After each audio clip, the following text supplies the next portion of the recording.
मुसलमान vote bank नहीं ना, मुसलमान मुद्दा है सर। हम महंगाई से त्रस्त हैं। ग्राउंड पे तो कोई काम नहीं हुआ है और बस जो भी है पेपर वर्क है। मुसलमानों को क्यों टारगेट करते हैं? मतलब वो आजमगढ़ को आर्यनगढ़ आतंकगढ़ बताते हैं।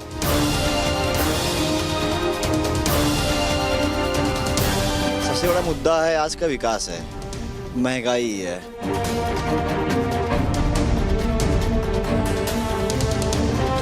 बड़े मियाँ किधर चले की टीम पहुंच गई है आजमगढ़ में। ये वही आजमगढ़ है जहां के सांसद है अखिलेश यादव। समाजवादी पार्टी के राष्ट्रीय अध्यक्ष अखिलेश यादव इस विधानसभा चुनाव में आजमगढ़ से ही ताल ठोक सकते हैं, ऐसा उनका लेटेस्ट बयान है। आजमगढ़ के अगर सियासी समीकरण की बात करूं तो यहाँ की 10 विधानसभा सीटों में पिछले चुनाव में 5 समाजवादी पार्टी के खाते में गई, 4 बीएसपी के और बीजेपी को 1 सीट पर संतोष करना पड़ा। यहाँ की शहर सीट यानी कि आजमगढ़ सदर सीट पर बीजेपी आज़ादी के बाद से अब तक नहीं जीती। 8 से 10 लाख की यहाँ पर मुस्लिम आबादी है। क्या है यहाँ के मुसलमानों के मुद्दे, आइए जानते हैं उन्हीं से। तो मुसलमानों की मन की बात जानने के लिए बड़े मियाँ की टीम शहर दर शहर घूमते हुए अब आजमगढ़ जा पहुंची है। यहाँ तक पहुँचने के लिए हमने 34 शहर और 4,600 किलोमीटर से ज्यादा का सफर तय किया, तब जाकर आप तक यूपी के मुसलमानों के मुद्दे की बात पहुँचा रहे हैं। बड़े मियाँ किधर चले की टीम पहुंच गई है आजमगढ़ में और इस वक्त आजमगढ़ में हम शिबली कॉलेज में है। ये अल्लामा शिबली नौमानी का बनाया हुआ 1883 में कॉलेज की आधारशिला रखी गई थी। इस कॉलेज के बारे में ये कहा जाता है और अगर मैं अल्लामा शिबली नौमानी की बात करूं तो उन्होंने मुस्लिम महिलाओं और मुस्लिम यूथ को पढ़ाने, उन्हें तालीम देने के लिए सालों काम किया है और उसी की पहचान एक ये कॉलेज है जहां पर आप ये देख सकते हैं कि बड़ी तादाद में लोग यहां से ग्रेजुएट होते हैं। आइए, शिबली कॉलेज में कुछ स्टूडेंट भी हैं, कुछ मुस्लिम लोग भी हैं, पढ़ा लिखा तबका है और इनसे जानने की कोशिश करते हैं कि इस बार आजमगढ़ का मुसलमान किस तरीके से इस पूरे इलेक्शन को देख रहा है, सोच रहा है, समझ रहा है। आप बताइए भाईजान, नाम क्या है आपका? मेरा नाम मोइन शेख है। मोइन भाई अस्सलाम वालेकुम। ये बताइए कि क्या है इस बार मुसलमानों के क्या मुद्दे हैं आजमगढ़ के जिसको लेके जहन में रखेंगे और वोट करेंगे? ये मुसलमानों के मुद्दे हैं, उन पे तमाम मुकदमे लगे हैं जी। पीछे एनआरसी के ऊपर और जो धरना प्रदर्शन हुआ उसमें हमारे मुकदमे वापस लिए जाएं। सारे लड़के बेगुनाह थे, उनको दोष मुक्त किया जाए। ये मेरी पहली प्राथमिकता है सरकार से, सरकार किसी की भी आए। विकास मुद्दा है, क्या मुद्दा है? सबसे बड़ा मुद्दा है आज का विकास है, महंगाई है। बिजली का रेट आप देख रहे हैं दर कितना भाग गया है। मुद्दा है आप देख लीजिए गरीबी है। मुद्दा है आप या युवाओं को देख लीजिए, उत्तर प्रदेश के युवाओं के ऊपर कोई मांग करता है, युवा अगर अपनी बात रखते हैं उन्हें लाठियां मिलती है। शिक्षक मांग करते हैं उन्हें लाठियां मिलती है। महिलाएं अपनी सुरक्षा की मांग करती हैं तो हाथरस कांड मिलता है। किसान जब आंदोलन करते हैं तो उस पर जीप चढ़ा दी जाती है। आज का मुद्दा है रोजगारी दिया जाए, कानून व्यवस्था कैसे ठीक किया जाए। कानून व्यवस्था इस सरकार में दर बदर इतनी घटिया हुई जा रही है क्योंकि 4.5 साल में इन्होंने कोई विकास तो किया नहीं है। जो गुंडा राज खत्म हुआ, कुलदीप सेंगर क्या था बताइए? एक लड़की के ऊपर जीप चढ़ा दी जाती है, उसको मरवा दिया जाता है। रेपिस्ट उन बीजेपी में है और तमाम सारे बीजेपी के नेता जो बिल्कुल भ्रष्ट हुए हैं वो सब आज़ाद हैं। ये टॉपिक ये गुंडा राज खत्म हुआ। आपने क्या गुंडा राज खत्म किया आपने? मैं कोई नेता नहीं हूँ, मैं वो जनता हूँ जो त्रस्त हूँ, मैं वो आवाज़ हूँ। मैंने कोई डेवलपमेंट नहीं देखा। मैं हाथरस कांड देखा हूँ, मैं कुलदीप सेंगर का कांड देखा हूँ, मैं फेक इनकाउंटर देखा हूँ। मैं वो मुसलमान हूँ जो टीन एज बच्चे बताइए जो है जेलों में गए हैं। 17 ईयर्स बच्चे जो है उनको एनआरसी के नाम पर बताइए जेल में भेजा गया है। और मुसलमान क्या समझ रहे हैं आप? मुसलमान बस यही आप इसी के लिए रखे मुसलमानों को टॉर्चर करने के लिए। हम जिस जगह मुस्लिम नौजवानों से बात कर रहे थे उस यूनिवर्सिटी से बड़े बड़े स्कॉलर निकले हैं। उन्हीं की तरह हमसे बात करने वाले नौजवान भी सियासत की गहरी समझ रखते हैं। उन्होंने हमें मौजूदा सरकार की तमाम खामी भी गिनाई और खूबी भी। ये भी बताया आखिर आजमगढ़ के मुसलमानों का किस बात का मलाल है। 20% मुसलमान हैं यहाँ पे, आप उनको इग्नोर नहीं कर सकते, नहीं कर सकते आप इग्नोर। बात करते हैं गाय की कौन सी बताइए, कितना नुकसान हो रहा है, कितने एक्सीडेंट हो रहे हैं सड़क पर, आप गाय संभाल ही नहीं जा रही है आपसे। ये 80-20 का कोई मुद्दा नहीं है सर, ये कुलदीप सेंगर का मुद्दा, ये हाथरस का मुद्दा है, ये बेरोजगारी का मुद्दा है, ये परेशानी का मुद्दा है, ये जनता तरस का मुद्दा है sir. Not 80 and 20 is not topic. Azam Khan क्या मुस्लिमों के बड़े नेता हैं उत्तर प्रदेश? नहीं, वो मुसलमानों के नेता नहीं है। उस यूनिवर्सिटी में सिर्फ मुस्लिम नहीं पढ़ते, सारे आप स्टाफ देखिए सर, 80% स्टाफ जो है वहाँ हिंदू हैं। वो सिर्फ एजुकेशन पे काम कर रहे थे। रामपुर में कोई ऐसा कोई क्राइटेरिया वहाँ नहीं है था यूनिवर्सिटी में कि नहीं हिंदू आकर के पढ़ेगा, मुसलमान आके पढ़ेगा। इट्स नॉट, ऐसा कुछ नहीं था सर वहाँ पर, ऐसा नहीं था। वो सबके लिए थे। एक एजुकेशन का उन्होंने मंदिर बनाया था। उन्होंने ये नहीं कहा था मैं यूनिवर्सिटी बना रहा हूँ, उन्होंने ये कहा था मैं एजुकेशन का मंदिर बना रहा हूँ, और जिसको उन्होंने तरस कर दिया, बंद करा दिया। बताइए सर ये क्या है? वो आजम खान ने विंडिक्टिव पॉलिटिक्स है ये कह रहे हैं। जी सर, इसका मतलब बदले की राजनीति हो रही है। ये बदले की राजनीति हो रही। कोई भी अच्छा काम करेगा तो उसको वो जेल में डाल देंगे। ये चल रहा सर, ये गुंडा राज है, ये गुंडा राज नहीं। मुसलमान डरा हुआ है उत्तर प्रदेश का? नहीं, बिल्कुल मुसलमान कहीं से डरा हुआ नहीं है। ये डराने की उन्होंने बहुत ज़्यादा कोशिशें की, लेकिन मुसलमान डरा नहीं। मुसलमान जैसे था पहले वैसे आज भी खड़ा है। हाँ, जहाँ पे थोड़ा सा गरीब तबका रहता है या अनएजुकेटेड लोग हैं, वो थोड़ा सा उनको परेशान किया गया है, उनको जेलों में डाला गया है, उनको मारा गया है, पीटा गया है, गाँव के नाम पे, गौ तस्करी के नाम पे मुसलमानों। हालांकि आजमगढ़ में बीजेपी का कभी असर नहीं रहा। 2017 के चुनाव में भी आजमगढ़ जिले की 10 सीटों में से बीजेपी ने एक ही सीट जीती थी। बाकी 5 पर समाजवादी पार्टी और 4 पर बहुजन समाज पार्टी काबिज हुई थी। ऐसे में भारतीय जनता पार्टी के लिए आजमगढ़ को जीतना एक चुनौती की तरह है। आप कह रहे हैं कि गरीब तबका परेशान है, लेकिन ये भी कहा जा रहा है, मैं कई इलाकों में गया हूँ, मुस्लिम इलाकों में मैंने बात की है, गरीब तबके को जो सेंट्रल गवर्नमेंट से प्रधानमंत्री आवास योजना जो है, राशन और आयुष्मान कार्ड योजना, उसका लाभ 70% मुस्लिमों को मिला है। तो वो फायदा आजमगढ़ में नहीं है क्या? 70% कहाँ मिला सर? 70% तो कहीं से नहीं है। हाँ, अगर 100 में से 2, 4, 10 मिल गया होगा तो मिल गया होगा, अदरवाइज मुझे नहीं लगता कि 70%, क्योंकि हमने तो कहीं देखा ही नहीं। ठीक है, अनाज मिल रहा होगा, क्योंकि अनाज राशन कार्ड जिसका बनेगा उसको मिलेगा, वो तो जाएगा ही लेने, क्योंकि अभी कोविड चल रहा था तो वो तो मिलना ही मिलना है। लेकिन अगर ये जो इनकी एक आई थी शौचालय योजना या फिर इनका ये आवास योजना, तो इसमें मुसलमानों को बहुत ज़्यादा लाभ हुआ है, मैं नहीं समझता, क्योंकि मुझे कहीं दिखा नहीं ग्राउंड लेवल पे। क्योंकि मुसलमान तो आज अपने कागज़ों को लेकर ही दौड़ रहा है इधर। दूसरी, इन्होंने जो हेट पॉलिटिक्स की है, सबसे बड़ी इनकी ये थी, जैसे कि यहाँ हेट स्पीसीज के लिए अभी आपका यति नरसिंहानंद जैसा कोई आदमी है, शायद नाम सुना मैंने उसका, तो उसने कुछ बोला तो उसके खिलाफ आपने कुछ नहीं किया। आज भी वो बाहर है, इनकी शायद 1-2 दिन हुआ शायद गिरफ्तार हुआ है, लेकिन वो भी किस मामले में गिरफ्तार किया उसे नहीं पता, क्योंकि बता रहे थे कि शायद वो औरतों के बारे में उसने कुछ गलत कहा था, उस पर किया है। पुलिस ने अभी सफाई नहीं दी है। तो और एक मुसलमान क्या करता है कि अगर कुछ भी बोल देता है, अच्छी बात, देश के लिए बोलता है और इनके खिलाफ होती है, क्योंकि जब आप देश के लिए बोलेंगे तो ये भाजपा के खिलाफ बात होती है, क्योंकि उनको अच्छाई चाहिए नहीं, तो इसलिए मुसलमानों पे ये केस लगा देते हैं। आज क्या भाजपा के खिलाफ या किसी पार्टी के खिलाफ बोलना देश के खिलाफ बोलना जैसा हो गया? हाँ, भाजपा के खिलाफ अगर आप बोलते हैं, इवन भाजपा के खिलाफ ना बोल के आप देश के लिए बोलते हैं, देश की अच्छाई के लिए बोलते हैं, तो भाजपा को लगता है कि ये मेरे खिलाफ बोल रहे हैं।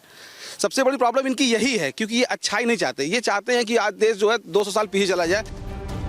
आजमगढ़ सीट समाजवादी पार्टी का अभेद्य किला है, जहां से दुर्गा प्रसाद यादव 8 बार जीत चुके हैं। वो समाजवादी पार्टी के फाउंडर मेंबर भी हैं। अब उनकी टक्कर का कोई नेता दूसरी पार्टी उतारे तो आजमगढ़ की सियासत में बदलाव हो। यहाँ तक ओवैसी की तकरीरों को भी यहाँ के मुसलमान पसंद नहीं करते हैं। स्पीच की बात कर रहे हैं, मुसलमानों के सबसे बड़े नेता के तौर पर उत्तर प्रदेश में असदुद्दीन ओवैसी अपने आप को प्रमोट कर रहे हैं। असदुद्दीन ओवैसी ने 100 ऐसी सीटें रखी है जहां पर मुस्लिम तबके ज़्यादा हैं, उसमें एक आजमगढ़ भी है।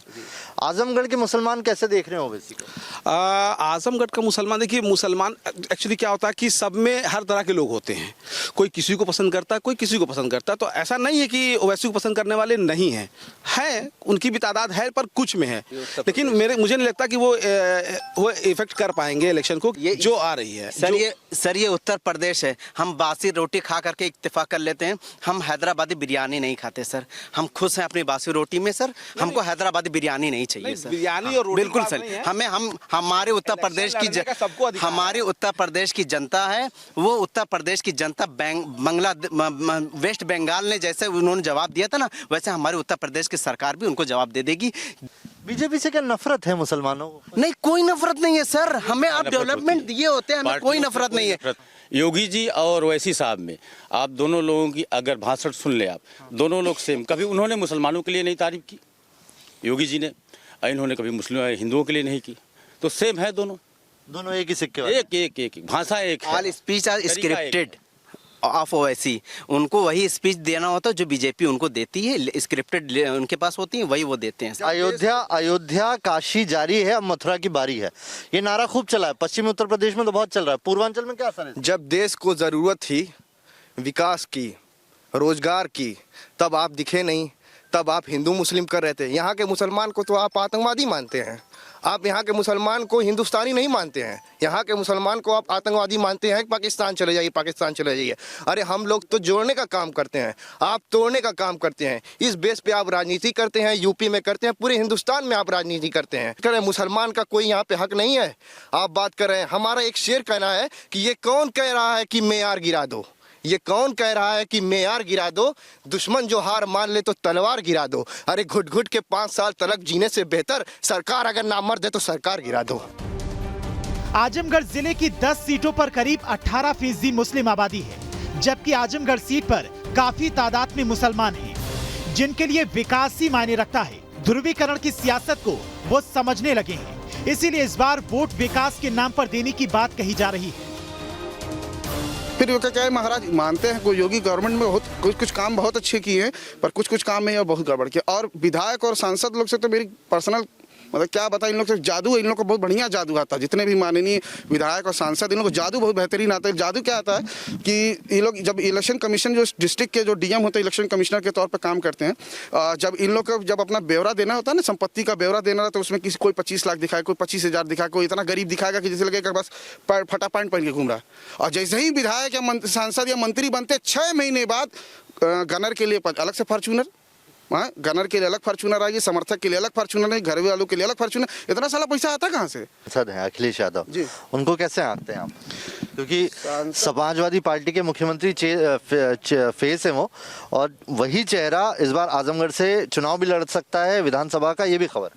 देखिए, आपको मैं जेन्युइन बात बताऊँ ना कि सांसद जी ने काम आजमगढ़ में, देखिए मुलायम जी ने बहुत काम किया है आजमगढ़ के लिए। डेफिनेटली अगर कोई किसी ने जेन्युइन काम किया है तो सपा नहीं किया है। हालांकि खबर ये भी आई, अखिलेश यादव आजमगढ़ से चुनाव लड़ सकते हैं, हालांकि वो यहीं से सांसद भी हैं। अब सवाल ये, क्या अखिलेश के यहाँ आने से उनकी पार्टी को फायदा होगा? क्या मुसलमानों से नजदीकी साधने में मदद मिलेगी? कौन सी पार्टी है जो विकास को लेकर आगे बढ़ रही है? क्योंकि बयान तो किसी पार्टी के ऐसे दिखाई नहीं दे। जी, मैनिफेस्टो कहाँ है अभी किसी के? अखिलेश यादव ने पहले ही बोल दिया है कि हम आते ही 300 यूनिट बिजली फ्री देंगे। इसका असर होगा? होगा हाँ? जी। 300 यूनिट फ्री बिजली का असर होगा सर? हाँ, उसका भी पूरा असर होगा। मैं वो मुसलमान हूँ, हम ढोल वाले मुसलमान नहीं हैं सर। हम वो मुसलमान वाले कौन से मुसलमान? ढोल वाले जैसे जिनको ढोल बजा दिया जाता है ना, वो मुसलमान नहीं है ना। एक बोल दो सब ना मुसलमान ढोल वाला है, ठीक है सर। हाँ, हम ये है कि कोई भी सरकार है, हमें ना योगी जी से कोई पर्सनली दुश्मनी है, ना अखिलेश से कोई मोहब्बत है। बस डेवलपमेंट हमने देखा आजमगढ़ में वाकई जो है दो टाइम में डेवलपमेंट हुआ था। एक राम नरेश यादव के टाइम में डेवलपमेंट हुआ था, दूसरा डेवलपमेंट जो है वो अखिलेश यादव के टाइम में हुआ था। आजमगढ़ के मुसलमान जो यूथ था, इसको लेके एक तस्वीर बनाई गई पूरे देश में। ये कहा गया कि यहाँ आतंक की फैक्ट्री है। ये सब चीजें जो है, इसने कितना इम्पैक्ट डाला दिमाग पे? ये तो अमित शाह, आप जब लोगों यहाँ से आते थे या बाहर कभी गए होंगे, तो असर होता है कि हम आजमगढ़ से हैं, लोग रिएक्ट करते हैं उसके ऊपर? देखिए, इस पे तो 2 ही पार्टियां हैं जो मुसलमानों के खिलाफ बहुत ज़्यादा वो की हैं। सबसे बड़ी कांग्रेस है, मुसलमानों की दुश्मन थी है, और दूसरी पार्टी है उसे बढ़ चढ़ के बढ़ावा दी है तो अमित शाह, माननीय अमित शाह जी जो हैं गृह मंत्री जो हैं भारत से, वो सबके मंत्री हैं ना, वो मुसलमानों क्यों टारगेट करते हैं? मुसलमानों को क्यों टारगेट करते हैं? मतलब वो आजमगढ़ को आर्यनगढ़ आतंकगढ़ बताते हैं, आतंकवादियों का अड्डा बताते हैं। वो यहाँ तक कि सिवली कॉलेज को भी बदनाम करने के लिए बीच में आए तो कुछ फालतू की बात करके गए थे। तो सबको मतलब सब वर्ग को लेके चलना चाहिए, मगर वो केवल और केवल एक वर्ग को लेके चलते हैं और वो मुसलमानों को टारगेट बना के रखते हैं। जैसे कोई भाई ने पहले बताया था कि ओवैसी जी मुस्लिम की राजनीति करते हैं, वो केवल हिंदुओं की राजनीति करते हैं योगी जी, और ये बात सही है, हिंदुओं की राजनीति करते हैं। मगर यहाँ मेन मुद्दा हिंदू और मुस्लिम नहीं है, मेन मुद्दा रोजगार का है। ये बात आजमगढ़ में ही नहीं, करीब करीब हर मुस्लिम बाहुल इलाके में हमें देखने को मिली कि मुसलमान बीजेपी को बहुत मुश्किल से वोट करता है। इसके पीछे कई वजहें हैं, लेकिन मुसलमान ये भी बोलता रहा है कि अगर उनके मुद्दे पूरे करने में बीजेपी आगे आए तो वो साथ हैं, विकास करें, खूब वोट मिलेगा। जो है ना, मुसलमानों का ये मुद्दा नहीं कि काशी मथुरा ये सब मुसलमानों का मुद्दा नहीं। हमारे घर में मोहल्ले में मस्जिद है, बहुत है मस्जिद। सर हमको खाली डेवलपमेंट दे दीजिए, सेफ्टी दे दीजिए, और जो है एनआरसी और मॉब लिंचिंग ये सब चीज़ें छोड़ दीजिए। हम मुसलमान जो है बीजेपी के भी साथ जाने के लिए तैयार हैं। सब बस सेफ्टी दे दीजिए, हाँ कि औरतें महिलाएं आराम से सब निकल सकती हैं, डेवलपमेंट दे दीजिए, एजुकेशन दे दीजिए, ये सारे मुद्दे दे दीजिए। जो पार्टी दे देगी सर हम उनके साथ हैं। शिबली कॉलेज को लेकर ये भी कहा गया कि यहाँ के जो मुसलमान हैं वो वंदे मातरम नहीं गाते। नहीं सर, वंदे मातरम हम बचपन में हम गाते थे, बचपन से ही। हाँ, बचपन से हम वंदे मातरम गाए। बट आप टॉर्चर करके मुझसे कहेंगे वंदे मातरम गाओ तो इट्स नॉट पॉसिबल सर। ये कैसे पॉसिबल है? हम डेमोक्रेसी में रह रहे हैं ना, नॉट यहाँ डिक्टेटरशिप नहीं ना है सर। यहाँ डेमोक्रेसी है, हम अपने मन के मालिक हैं, आज़ाद हैं सर। हमारा जब मन, हम 1 से लेकर के दर्जा 5 तक सर हम वंदे मातरम हम गाए पढ़े, ठीक है। लेकिन सर अब ये कि आप मुझे टॉर्चर करेंगे नहीं, ज़बरदस्ती आप पढ़िए, ज़बरदस्ती ये करिए, तो इट्स नॉट पॉसिबल सर। यहाँ पे ये फिर डेमोक्रेसी कहाँ रहेगी सर? आजमगढ़ में समाजवादी पार्टी पहले से ही माइलेज में है। अगर मुसलमान वोट एकमुश्त उसके लिए पड़ेगा तो रास्ता आसान हो जाएगा, क्योंकि एसपी से यादव वोट छिटकता नहीं। एमवाई समीकरण समाजवादी पार्टी के लिए संजीवनी का काम करता है, ये अलग बात है। ये दांव 2017 और 2019 में नहीं चल पाया था। जमाल साहब, क्या है इस बार आजमगढ़ के मुसलमान के दिमाग में क्या रहेगा जब वोट डालने जाएगा? हर मुसलमान जो है पूरे जो है नया मुख्यमंत्री लाना चाह रहा है। क्यों, योगी जी अच्छे मुख्यमंत्री नहीं है? क्योंकि वो रेडीमेड हैं, उनके में ताकत ऐसा होता तो जीत कर आकर बन जाते हैं। उनकी कुछ पकड़ नहीं है हमारे यूपी में। रेडीमेड है, मैं समझा नहीं। योगी जी ताकतवर मुख्यमंत्री नहीं, रेडीमेड का मतलब ये है कि वो किसी के उस पर बन गए, समझिए। अच्छा, और उनके में इतना ताकत नहीं है। मतलब वो चुनाव, अच्छा, लेकिन इस बार तो जा रहे हैं, गोरखपुर से लड़ रहे हैं इस बार तो चुनाव। अरे तो वो क्या लड़ेंगे, जीरो पर रहेंगे, उनका कोई नामो निशान नहीं है। वो काम वाम किया नहीं किया ये बताइए। कुछ भी नहीं किया। क्या किए हैं मुसलमान के लिए चाहे और आदमी के लिए? क्यों किया है ना, हाँ। बहुत कुछ किया है। जैसे क्या, अभी ये 4-5 साल से मतलब ये अपना ये बाली मोड़ का वो जो सड़क नहीं बन रहा था, अभी बन गया है वो। हाँ। अभी सही हुआ है, सब कुछ अभी सही चल रहा है, जो भी चल रहा है सही चल रहा है। राशन वाशन भी मिल रहा है, सब कुछ मिल रहा है। यार ये 85-15 का मुझे गणित समझाइए। देखिए 20 और 80 का गणित तो ये है कि 20% मुसलमान है, 80% हिंदू है। 85 और 15 का क्या गणित है? 85 में जो है जितने जो है शेड्यूल एससी जो भी है 85 हैं। हाँ। और 15 में जो है जितने सबड़, हाँ। ये सब 15 में है। अच्छा जी। तो इस हिसाब से तो फिर बीएसपी पिछड़ों की सबसे बड़ी पार्टी है। तो राजनीति अलग अलग है, वो अपना अपना हिसाब से जो लोग आते हैं जिसे कि वो करते हैं। अब आजमगढ़ में बुनकर भी काफी रहते हैं। बताया जाता है कि आजमगढ़ में काफी साड़ियां बनाई जाती हैं जो बनारस भेजी जाती हैं। खास रेशम की बनी साड़ियां हथकरघे पर तैयार होती हैं, जिसमें काफी वक्त लगता है। इस काम में 15 से 20 हजार मुस्लिम जुटे हुए हैं। तो आजमगढ़ में आपको इस तरह के कई जगह पर हैंडलूम और पावरलूम मिल जाएंगे जहां पर बनारसी साड़ी बनाई जाती है। बनारसी साड़ी जो हाथ से बनाई जाती है वो इसी तरह के हैंडलूम में बनाई जाती है, और इसके पीछे वजह ये होती है कि जो रेशम से वो बनती है वो रेशम बहुत ही हल्का होता है। अगर उसे पावरलूम यानी कि मशीन में चढ़ाएंगे तो वो टूट जाता है, काम नहीं कर पाता है। और इसीलिए ये बहुत ज़रूरी है कि ये आप हाथ से बनाएं। एक साड़ी को बनाने में कितना वक्त लगता है, कितने में वो जाती है और कितना इसमें बारीकी काम है, वो आप देख सकते हैं कितनी बारीकी से यहाँ पर काम करते हैं। और यहाँ पर हज़ारों की तादाद में ऐसे पावरलूम भी हैं, हैंडलूम भी हैं जो काम करते हैं और लोगों का गुजर बसर का एक यही तरीका है। कितने दिन में बनती है चाचा? एक अगर मैं इस साड़ी की बात करूं तो कितने दिन में बनती है? अरे वही 5 से 6 दिन। बहुत मेहनत करेंगे तब। ये बताइए, बनारसी साड़ी जो है वो पावरलूम में क्यों नहीं बन पाती? पावरलूम पर नहीं चल पाएगी। वजह? वो उसकी मार ज्यादा पड़ती है, रेशम टूट जाता है जी। तो ये हाथ से बनाई हुई साड़ी कितने में बिकती है और कितना आपको मिलता है? वही हमको मजदूरी मिलती है, वही करीब करीब 17-18 यही मिलती है। 1800 रुपए। और कितने दिन में बनती है? वही 5-6 रोज में। 5-6 रोज में। यहाँ कितने लोग होंगे जो इस तरह के कारोबार में जुटे हैं? अरे यहाँ करीब करीब 15-20 हजार करीब करीब होंगे। तो बनारसी साड़ी जो है देखिए यहाँ पर बनती है और ये इस तरीके से बनाया जाता है। छोटे से छोटे कमरे हैं और उनके अंदर इस तरह के ये हैंडलूम है और यहाँ पर ये बनाए जाते हैं। लाइट कटना एक बड़ा मसला है जिसकी वजह से पावरलूम चल नहीं पाते हैं। यहाँ पर लाइट बड़ी कट रही है और इसका बड़ा नुकसान यहाँ के लोगों को झेलना पड़ रहा है। लोग कह रहे हैं ओडीओपी में इसको लिया तो है लेकिन उसका फ़ायदा बड़े जो कारोबारी हैं उनको मिल रहा है। ये जो डेली बनाने वाले लोग हैं इन्हें इसका फ़ायदा नहीं मिल पाया। हालांकि आजमगढ़ में पुरानी और मौजूदा सरकार ने कुछ योजनाएं लाकर यहां के लोगों की किस्मत संवारने की कोशिश की, लेकिन आजमगढ़ के मुसलमानों का मानना है कि वादे से आगे काम होना चाहिए। जब तक विकास की बूस्टर डोज नहीं मिलेगी, आजमगढ़ में विकास की रफ्तार बेहद धीमी ही रहने वाली है।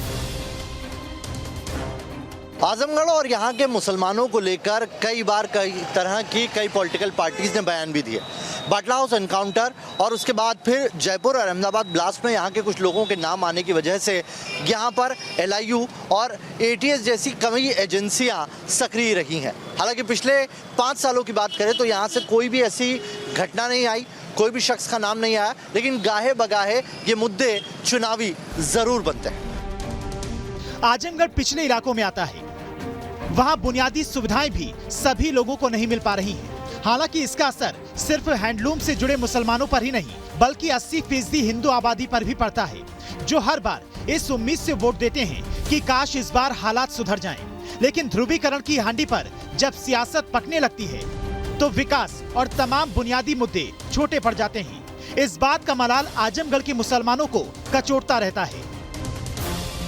आजमगढ़ सीट सपा की सीट मानी जाती है, ये उसका एक ये कह सकते हैं कि गढ़ रहा है। यहाँ से लोकसभा की 2 सीटें आती है और एक सीट पर अखिलेश यादव जो समाजवादी पार्टी के राष्ट्रीय अध्यक्ष है वो भी यहीं से चुनाव जीते थे। अब खबर यह है कि आजमगढ़ पर वो विधायकी का चुनाव लड़ सकते हैं यहाँ की किसी एक सीट से। उसका कितना असर होगा यहाँ की 10 विधानसभा सीट पर वो तो रहेगा ही असर, साथ ही ये पूर्वांचल पर भी इफेक्ट डालेगा। यहाँ पर बुनियादी सुविधाओं के कई मुद्दे धरातल पर हैं। लोग कोरोना का दर्द भी नहीं भूले हैं, लेकिन ये भी कह सकते हैं कि वो काम जो सेंट्रल गवर्नमेंट की तरफ से चलाए गए हैं वो कुछ लोगों तक पहुंचे भी हैं, जिसकी बात गाहे बगाहे लोग मानते भी हैं। अब देखना यह होगा कि आजमगढ़ का मुसलमान इस बार इस इलेक्शन में बुनियादी मुद्दों पर वोट करेगा या फिर ये वोट 80 बनाम 20 पर होगा या 15 बनाम 85 पर होगा। बड़े मियां किधर चले में आज के लिए इतना ही। फिर किसी और सीट से कल करेंगे मुलाकात। आप बने रहिए न्यूज़ नेशन के साथ।